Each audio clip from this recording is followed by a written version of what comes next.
예, 김대근 선생입니다. 자, 오늘은 정철의 가사 가운데서 3인곡을 같이 보도록 하겠습니다. 공부가 좀 된 친구들은 쉽게 보는 그런 가사고요. 또 반면에 학년이 조금 낮거나 공부가 좀 덜 된 친구들은 여전히 어려워하는 글 중에 하나죠.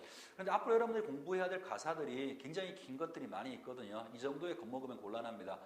겉으로 볼 때 좀 길어 보이고 고어들이 많아서 어려워 보일 뿐인 것이지 실제로 공부해보면 그렇게 어렵지 않은 파트예요. 자, 우선 이 글을 공부하기 전에 기본 전제 몇 가지를 말씀을 드리고 수업 내용으로 들어가 보도록 하겠습니다. 자, 이건 일단 기본적으로 유배가사입니다. 정철이라는 분이 유배지에서 임금을 그리워하며 쓴 글로 알려져 있어요. 제목도 사미인곡이니까 미인을 사모하다 그리워하다의 이런 뜻이겠죠. 그래서 당연히 여기서의 미인은 님을 얘기하는 거고요. 정확히 말하면 임금을 그리워하는 그런 이야기라고 볼 수가 있어요. 자, 선생님 금방 얘기했던 것처럼 한양에 있던 신하가 유배지로 간 상황이죠. 이 상황을 난 한양에 있다, 유배지로 갔다 이렇게 표현하지 않아요. 천상계, 하늘나라에 있다가 인간 세상으로 추방된 것처럼 표현합니다. 이 글 전체가 다 그렇습니다. 자, 하나의 전제 잡았고요. 자, 두 번째. 정철이란 분 분명히 남자죠. 임금한테 버림받은 신하인데 이 글은 임금한테 버림받은 신하 입장에서 이야기를 쓰고 있지 않습니다. 어떻게 이야기를 바꿔놨냐면 남자한테 사랑하는 님한테 버림받은 여성으로 화자를 바꿔놨어요. 작가는 분명히 남자임에도 불구하고 화자를 여성으로 바꿔놨단 말이야. 자, 이게 어떤 효과를 주기 위한 것이냐면 자, 한번 생각을 한번 해봅시다.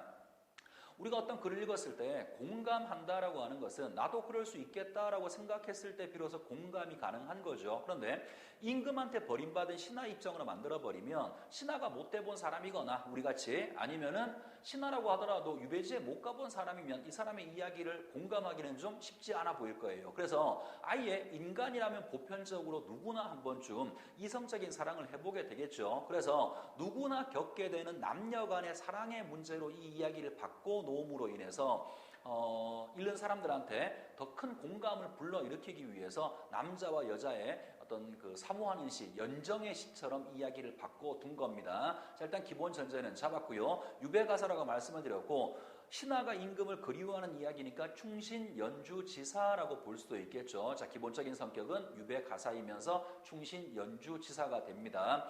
자, 시상 전개 방식 먼저 말씀을 드리고 시작할게요. 서사, 본사, 결사로 나눠져요. 3단 구성을 취하게 되는데 본사 부분이 봄, 여름, 가을, 겨울 계절 순서에 따라 쓰여지게 됩니다. 요거 다음에 공부하게 될 속미인곡 같은 경우에는 감녀와 을녀의 대화 형식으로 구성된다는 특징이 있고요. 지금 보시는 3인곡은 본사가 봄, 여름, 가을, 겨울로 구성이 됩니다. 자, 그렇다면 독해할 때 여러분들이 무엇에 초점을 두고 독해를 하시냐 하면 각각의 계절별로 요 단어가 나오면 난 요 계절로 봐야지 계절감을 보여주는 시어들이 있을 거예요. 하나 찾아놓으셔야 되고 두 번째는 각각의 계절별로 화자의 사랑을 상징하는 시어들이 나오게 될 겁니다. 아주 기본적인 것들이니까 이제 그런 거 위주로 공부를 해나가시면 기본적인 독해는 충분히 가능할 겁니다. 자, 그러면 본문 내용으로 들어가서 설명을 드리도록 할게요. 자, 읽어보겠습니다. 이 몸 삼기실 때 생겨나다의 뜻이에요. 내가 생겨날 때, 내가 태어날 때, 이 몸 생겨날 때 님을 쫓아 생겨났으니 한 세상 연분이며 하늘이 모를 일이던가. 자, 님과 나 사이의 관계를 설정하고 있죠. 님과 나 사이는 하늘까지도 우리의 연분을 알만한 그런 사이여서 님과 나는 천생연분, 특별한 관계라고 지금 첫 번째에서 이야기해주고 있죠. 자, 그 다음 갑니다. 나 하나 젊어 있고 님 하나 나를 사랑하셨으니 자, 과거 얘기하는 겁니다. 지금 이렇게 유배지로 오기 전에 쫓겨나기 전의 상황을 얘기하는 거야. 내가 젊어 있었고 님이 하나 나를 사랑해 주시니 이 마음 이 사랑 비교할 때가 전혀 없었다. 언제? 과거 하늘나라에 있을 때, 천상계에 있을 때, 궁궐에 있을 때의 모습을 얘기하고 있는 겁니다. 자, 다음 평생에 원한 것은 한데 예자하였더니 자, 한데 예자 한 곳에 살자 하자의 궁극적인 소망이 되겠죠. 평생에 내가 원한 것은 한 곳에 살자고 하였는데 늙어서 무슨 일로 외롭게 두고 그러시는가. 요거는 현재 상황이죠. 젊었을 때 님이 나를 사랑했어. 그런데 지금은 내가 늙어서 님한테 버림받았다라고 말하고 있는 겁니다. 자, 자신의 신세를 한탄하고 있는 거고요. 자, 다음 페이지 넘어가기 전에 한번 다시 읽어보고 넘어가겠습니다. 이 몸 생겨날 때 님을 쫓아 생겨났는데 한 세상 연분을 하늘이 모르겠는가. 나 하나 젊어 있고 님 하나 나를 사랑하시니 이 마음 이 사랑 비교할 데가 전혀 없다. 평생에 원한 것은 한 곳에 살자고 하였는데 늙어서 무슨 일로 외롭게 두고 그러시는가. 됐죠? 자, 그 다음 갑니다.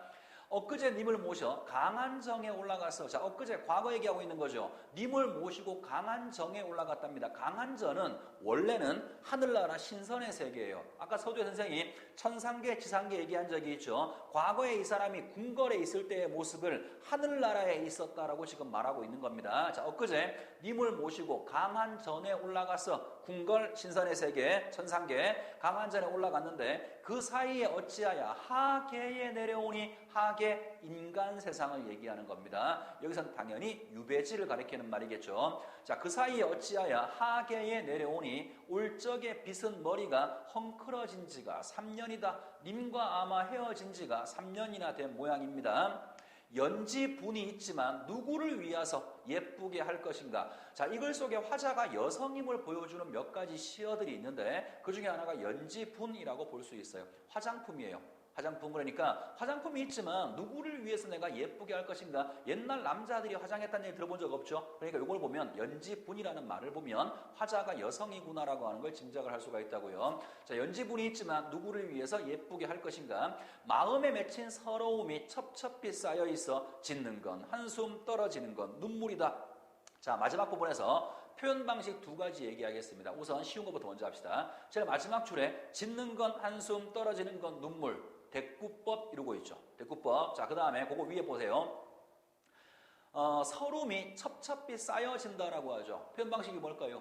추상적 이미지의 구체화라고 하죠. 서름이라고 하는 것은 우리의 오감으로 인식할 수 없는 추상적인 대상이고 쌓여있는 것은 시각적으로 우리가 볼 수밖에 없는 거죠. 그러니까 우리가 오감으로 인식할 수 없는 서름이라고 하는 것을 내가 눈으로 볼 수 있는 것처럼 감각적으로 표현하고 있죠. 이런 표현 방식을 추상적 이미지의 구체화라고 하고, 아마 여러분들 예전에 동짓달 기나긴 밤에 한 허리를 베어내 황진이의 시 공부할 때 틀림없이 요 설명을 들어본 적이 있을 겁니다. 추상적 이미지의 구체화라고 합니다. 자, 그 다음으로 가지요. 인생은 유한한데 걱정이 끝이 없구나. 무심한 세월은 물 흐르듯 하는구나. 염랑이 때를 날아가자마자 다시 오니, 염랑은 폭염할 때 염이고요. 차가운 양이거든요. 뜨거움과 차가움, 세월을 얘기하는 겁니다. 여름과 겨울, 세월을 얘기하는 거예요. 그래서 세월이 때를 날아가자마자 다시 오니 듣거니 보거니 느낄 일이 많기도 많구나. 요까지가 서사의 내용입니다. 님한테 버림받은 자신의 처지를 이야기하고 있고요. 동시에 세월의 흐름을 한탄하고 있는 부분까지가 서사라고 보시면 돼요. 어때요? 어렵나요? 어렵지 않죠, 그죠? 자, 한 번만 더 빨리 해석을 해보고 본사로 넘어갑니다. 이 몸 생겨날 때 님을 쫓아 생겨났는데 한 세상 연분을 하늘이 모르겠는가. 나 하나 젊어 있고 님 하나 나를 사랑하시니 이 마음 이 사랑 비교할 데가 전혀 없다. 평생에 원하는 것은 한데 살자고 하였는데 늙어서 무슨 일로 외롭게 두고 그러시는가. 엊그제 님을 모시고 강한 정에 올라갔더니 그 사이에 어찌하여 하계 인간 세상에 내려오니 올 적에 빗은 머리가 헝클어진 지가 3년이구나. 연지분이 있지만 누구를 위하여 예쁘게 할 것인가. 마음에 맺힌 서름 첩첩히 쌓여있어 짓는 건 한숨이고 떨어지는 건 눈물이다. 인생은 유한한데 걱정은 끝이 없구나. 무심한 세월은 물 흐르듯 하는구나. 세월이 때를 날아 가자마자 다시 오니 듣거니 보거니 느낄 일이 많기도 많다. 여기까지가 서사예요. 자, 그 다음에 본사로 갑니다.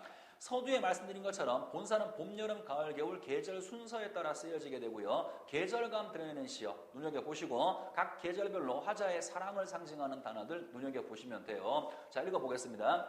동풍이 잠깐 불어. 동풍은 봄바람입니다. 계절감 보여주는 시어가 될 수 있겠죠. 자, 동풍이 잠깐 불어 적설 쌓인 눈을 헤쳐내니 창밖에 심은 매화가 두세 가지가 피었구나. 물론 매화도 계절감을 보여주는 시어가 될 수 있겠네요.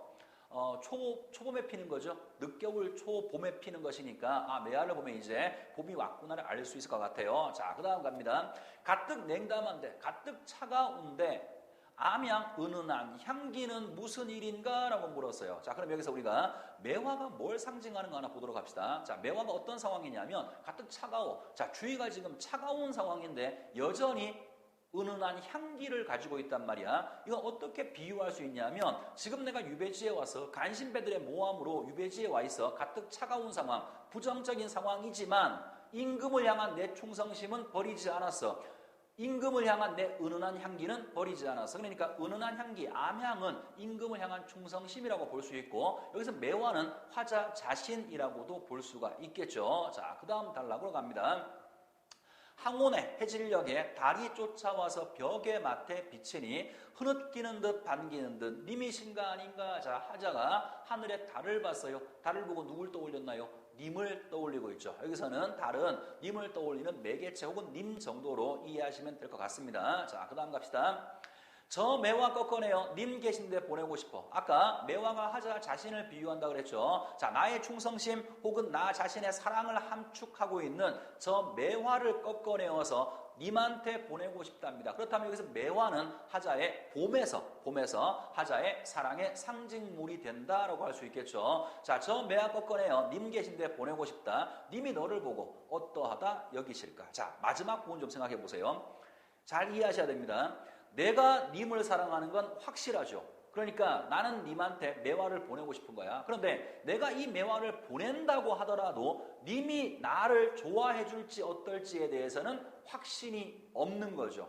자, 하자의 마지막 부분에서 보여지는 하자의 생각을 잘 이해하셔야 됩니다. 나는 님에 대한 분명한 사랑의 확신이 있지만 님이 나를 어떻게 생각할지에 대해서는 확신이 없습니다. 자, 여기까지가 봄의 이야기예요. 보통 춘원이라고 얘기합니다. 자, 그 다음에 여름으로 건너가죠. 꽃지고 새 잎이 나니 녹음이 깔려 있는데, 자, 녹음 나무 그늘입니다. 보통 옛날 고전 시에서 나무 그늘 나오면 보통은 여름을 얘기하는 거니까 요 시에서도 마찬가지로 이 녹음이라고 하는 것이 계절감을 보여주는 시어구나라고 이해하시면 될 것 같아요.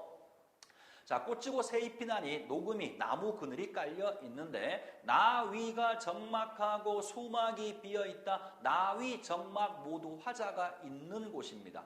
자기가 있는 곳을 이렇게 비유한 것 같아요. 뭔가 장막을 쳐둔 것처럼, 텐트를 쳐놓은 것처럼 비유하고 있습니다만 이걸 하나하나 풀어서 해석을 하면 좀 골치 아프니까 그냥 나위, 수막이라고 해석을 하고 여러분들은 내가 있는 곳, 화자가 있는 곳을 얘기하는 거구나 이렇게 이해하시면 될 것 같아요. 자, 그래서 보겠습니다. 나위가 적막하고 수막이 비어있다. 부용을 걷어놓고 공작을 둘러치니 부용은 연꽃이거든요. 이런 뜻이에요.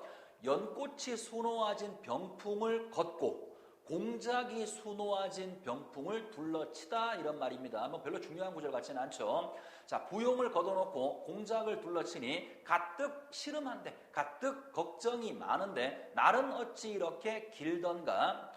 원앙금 펼쳐놓고 원앙금은 비단이에요. 원앙새가 수놓아진 비단입니다. 자, 원앙 비단을 펼쳐놓고 오색 실을 풀어서 오색으로 된 실을 풀어서 금자해 견하이셔 금자 금으로 만든 자 골드자 자 금으로 만든 자로 재어서 이런 말입니다. 금자로 재어서 님의 옷을 지어내니 자 님의 옷 동그라미 치시고요. 하원 여름 노래에서는 하자의 사랑을 상징하는 게 옷이 됩니다. 님의 옷 다시 봅시다.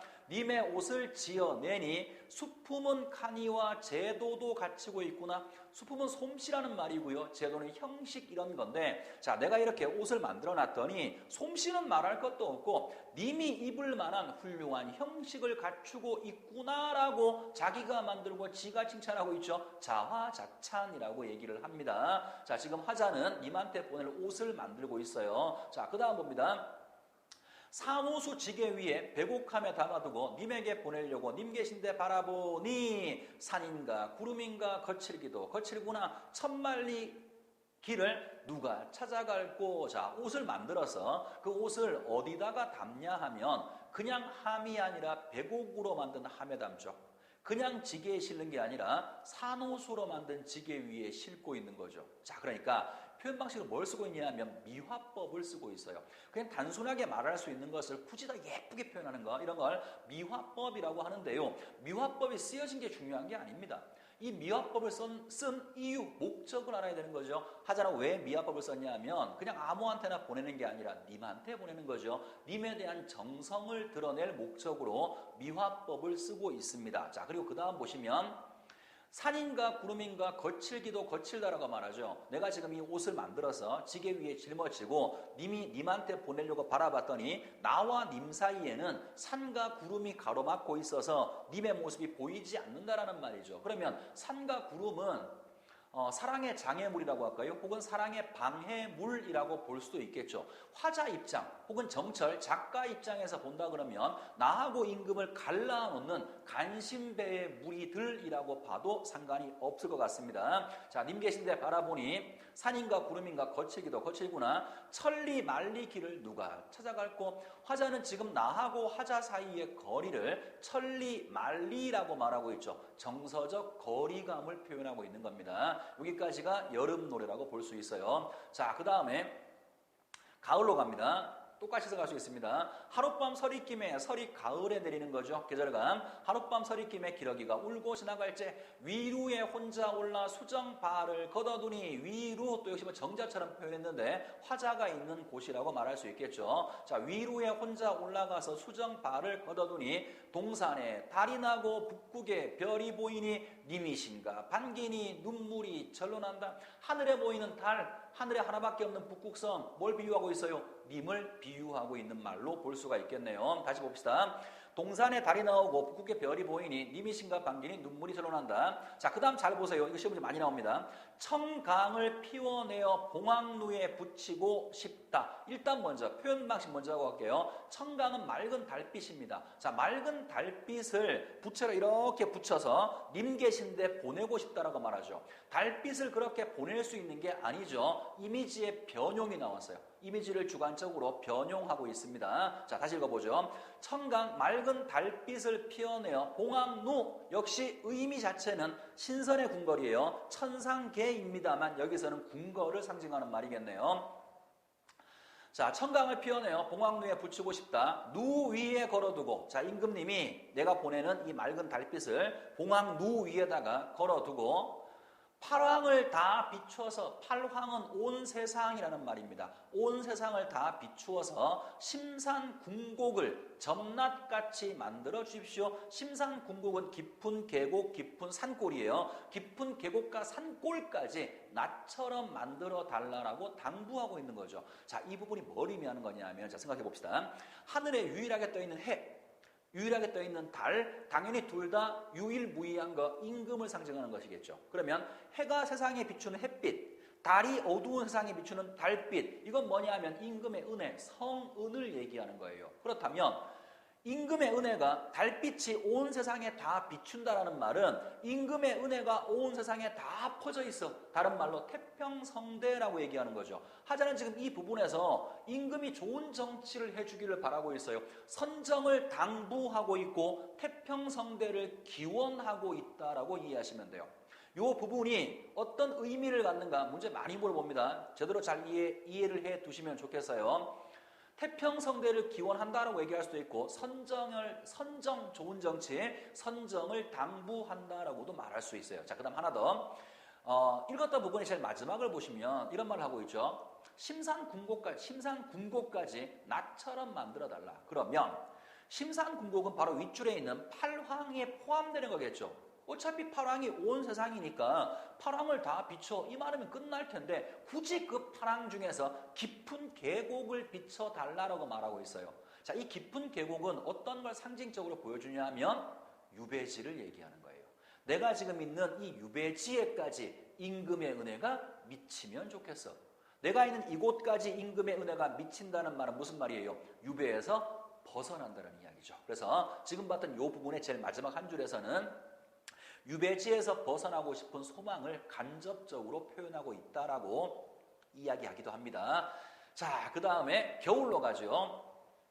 건곤이 폐색하야. 자, 건곤 온 세상을 얘기합니다. 폐색은 호흡을 멈추다 이런 말이에요. 겨울의 풍경을 묘사한 것 같아요. 자, 온 세상이 호흡을 멈추고 백설이 한 빛이야. 백설 흰 눈이죠. 계절감 드러내는 시어가 될 겁니다. 흰 눈이 한 빛인데 사람은 말할 것도 없고 나는 새도 그쳐 있다. 소상남반도 추운 것이 이러한데 옥루 고쳐야 말해서 못할까. 소상남반 원래 중국의 지역인데 여기서는 유배지를 비유하는 거예요. 소상강 남쪽 화자가 있는 지방이 전라도 지방이니까 유배지니까 남쪽 지방이라고 부른 겁니다. 그래서 소상남반은 화자가 있는 유배지, 내가 있는 남쪽도 추운 것이 이러한데 임금이 있는 궁궐 옥루 고처야 더욱 말해서 무엇할까? 양춘을 붙여내어, 양춘은 따뜻한 봄 기운입니다. 따뜻한 봄 기운을 붙여내어 님 계신데 쏘이고 싶다. 모첨에 비친 해를, 자, 모첨 초가집 화자가 있는 곳입니다. 모첨 초가집에 비친 해를 옥루, 임금이 있는 옥루 고처에 올리고 싶다. 여기까지가 봄, 여름, 가을, 겨울 본사가 끝났어요. 아까 선생님이 가을에서 얘기를 안 한 것 같은데요. 가을에서 화자의 사랑의 상징물은 청광이 되겠죠. 지금 보신 겨울에 화자의 사랑의 상징물은 당연히 양춘이 될 겁니다. 그래서 봄에는 매화, 여름에는 옷, 가을에는 청광, 겨울에는 양춘, 요 네 가지가 계절별로 화자의 사랑을 상징하는 시어들이라고 볼 수가 있어요. 자, 이제 결사 짧게 한 단락이 남았습니다. 결사로 넘어가기 전에 다시 한번 본사 부분 봄부터 한 번 더 읽어보고요. 결사로 넘어갈게요. 고전이라고 하는 게 일단 원문을 보고 해석이 되지 않으면 헛공부하는 겁니다. 어떤 친구들은 공부를 열나 얄팍하게 하는 친구들이 있어요. 뭔지 잘 몰라. 그런데 여기서 몇 가지 필기해 준 거 그것만 외워서 시험장에 들어가는 경우가 있습니다. 모르겠어요. 간단한 내신 문제 같은 경우에야 그렇게 해서도 문제를 해결할 수 있겠죠. 그렇지만 우리가 공부하는 목적이 내신만 공부하고 인생 끝내려고 하는 거 아니죠. 그죠? 그러니까 추후에 뭔가 다른 문제에서 써먹으려고 하면 아주 깊이는 아니라고 하더라도 학생 입장에서 아주 알아야 되는 기본적인 부분까지는 공부가 돼 있어야 되는데 그 기본이 뭐냐면 고전에서는 원문을 보고 자연스럽게 해석이 되는 거예요. 자, 한 번 더 봅시다. 동풍, 봄바람이 잠깐 불어 쌓인 눈을 헤쳐내니 창밖에 심은 매화가 두세 가지가 피었구나. 가뜩 차가운데 은은한 향기는 무슨 일인가? 항온의 달이 쫓아와서 벽에맡에 비추니 흐느끼는 듯 반기는 듯 님이신가? 아닌가? 저 매화 꺾어내어 님 계신데 보내고 싶다. 님이 너를 보고 어떻다? 여기 싫고 춘은 끝났고요. 여름, 꽃지고 새잎이 나니 나무 그늘이 깔려 있는데 나위 비단 장막이 적막하고 수막이 비어있다. 연꽃이 수놓아진 병풍을 걷어놓고 공작이 수놓아진 병풍을 둘러치니 가득 걱정은 많은데 날은 어찌 이렇게 길던가.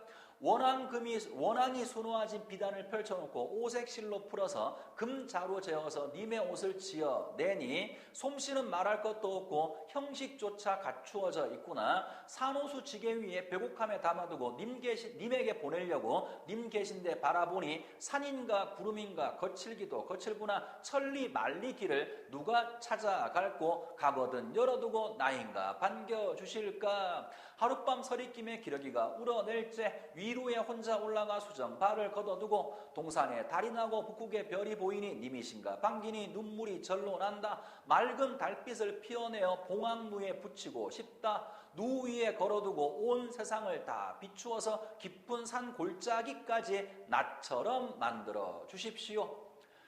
온 세상이 호흡을 멈추고 흰 눈이 한 빛인데 사람은 말할 것도 없고 나는 새도 그쳐 있다. 소상강 남쪽도 추운 것이 이러한데 옥루 고쳐야 말해서 무엇할까. 따뜻한 봄 기운을 붙여내어 님 계신데 보내고 싶다. 다시 할게요. 따뜻한 봄 기운을 붙여내어 님 계신데 쏘이고 싶다. 초가집에 비춘 해를 옥루에 올리고 싶다. 여기까지 본사 끝났고요. 이제 결사로 갑니다.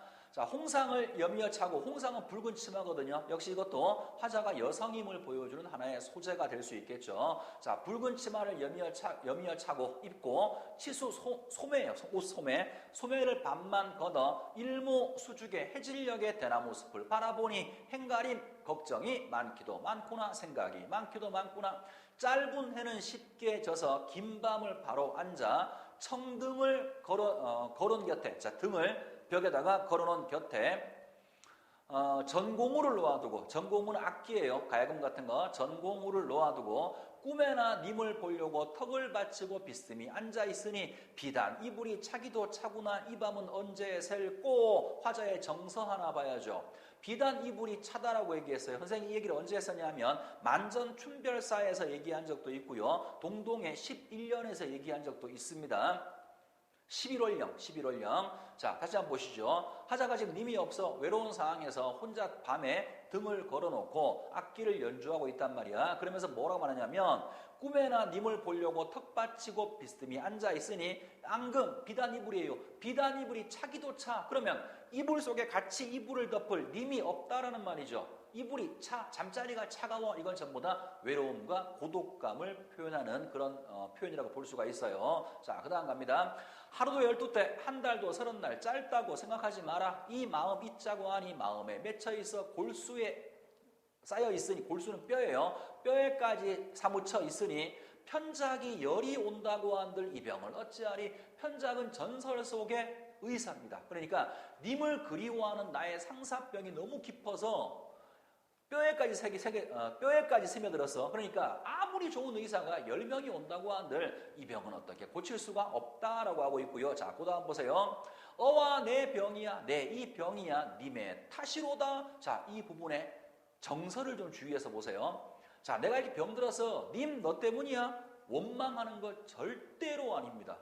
절대로 아니에요. 신하가 임금을 원망한다고 보시오? 말도 안 되는 소리죠. 이거는 뭐냐 하면 뭘 표현하기 위한 거냐면 내가 죽어 병이 들 만큼 내가 널 그리워하고 있어. 하자의 그리움의 마음을 강조하기 위한 것이지 님을 원망하는 표현이 절대로 아닙니다. 주의해서 보시고요. 자, 이제 마지막 갑니다. 차라리 죽어서 범나비가 되고 싶어. 범나비 동그라미 치시고요. 별표 하나 하시고. 화자의 사랑의 음결체입니다. 아까 봄, 여름, 가을, 겨울별로 화자의 사랑을 상징하는 말들이 분명히 있었어요. 자, 그런 것들을 다 합쳐가지고 적어도 걔들은 살아있을 때 보내는 거잖아. 이거는 내가 죽은 다음에도 임금 당신을 잊지 않고 내가 나비가 되겠다라는 것이니까 화자의 사랑, 화자의 충성심 모든 것들을 응결한 소재라고 볼 수 있겠죠. 그리고 이런 식의 표현들을 다른 시가에서도 많이 보게 될 거예요. 살아서 님과 만날 수 없다면 죽어서 내가 뭐가 되어서 너한테 갈게, 이런 표현들. 죽어서 내가 어떤 자연물이 되어서 님한테 뭐뭐 할 거야, 이런 표현들 많이 볼 거예요. 이건 뭘 얘기하는 거냐면 영원한 충성심을 얘기하는 겁니다. 살아있을 때는 말할 것도 없고 난 죽어서도 당신의 신하입니다. 영원한 충성심을 얘기할 때 흔하게 쓰는 표현이에요. 다시 봅시다. 차라리 죽어서 범나비가 되고 싶다. 꽃나무 가지마다 간대 족족 앉아 있다가 향기 묻은 날개로, 여기서 향기는 충성심 같은 걸 상징하겠죠. 향기 묻은 날개로 님의 옷에 올마 앉으리다. 님이야 날인 줄 모르셔도 내가 님을 쫓으려고 하노라. 마지막 낙구에서 영원한 충성을 다짐하면서 마무리를 지었죠. 자, 마지막 결사 부분 또 역시 홍상부터 빨리 한번 읽어보고요. 정리해 보도록 할게요. 자, 붉은 치마를 여미어 입고 소매를 반만 걷어 해질녘의 대나무 숲을 바라보니 생각이 많기도 많구나. 짧은 해는 쉽게 져서 긴 밤을 바로 앉아 등을 곁에 걸어놓고 전공우를 놓아두고 꿈에나 님을 보려고 턱 받치고 비스듬히 앉아있으니 비단 이불이 차기도 차구나. 이 밤을 언제 셀고 하루도 12때 한 달도 30날 짧다고 생각하지 마라. 이 걱정을 잊자고 하니 마음에 맺혀있고 뼈에까지 새겨져 있으니 편작이 열이 온다고 한들 이 병을 어찌하리. 아, 내 병이야 님의 탓이로구나. 차라리 죽어서 범나비가 되고 싶다. 꽃나무 가지마다 간대 쪽쪽 앉아 있다가 향기 묻은 날개로 님의 옷에 올마 앉으리다. 님이야 날인 줄 몰라도 나는 님을 쫓으려고 하노라. 그래서 유배지에 있는 신하가 한양에 있는 님을, 임금을 그리워하는 것인데, 서두에 말씀드린 것처럼 인간 세상에 쫓겨난, 하계에 쫓겨난 여성이 상계, 하늘나라에 있는 님을 그리워하는 그런 구조로 이야기를 진행을 한 겁니다. 자, 어때요? 어렵지 않죠, 그죠? 일단 여러분들 정리하실 때 해석이 자연스럽게 될 때까지 일단 먼저 지문을 익숙하게 봐두도록 하시고요. 그 다음 그게 다 끝난 다음에는 특히나 본사 부분에서 선생님 계절별로 이건 계절감입니다. 이건 하자의 사랑입니다. 어떤 표현 방식이 쓰였습니다. 설명한 내용들이 있죠. 그런 거 위주로 정리해 두시면 충분할 것 같아요. 자, 일단 어쨌든 고생하셨고요. 다음 시간 다시 만나겠습니다. 수고했습니다.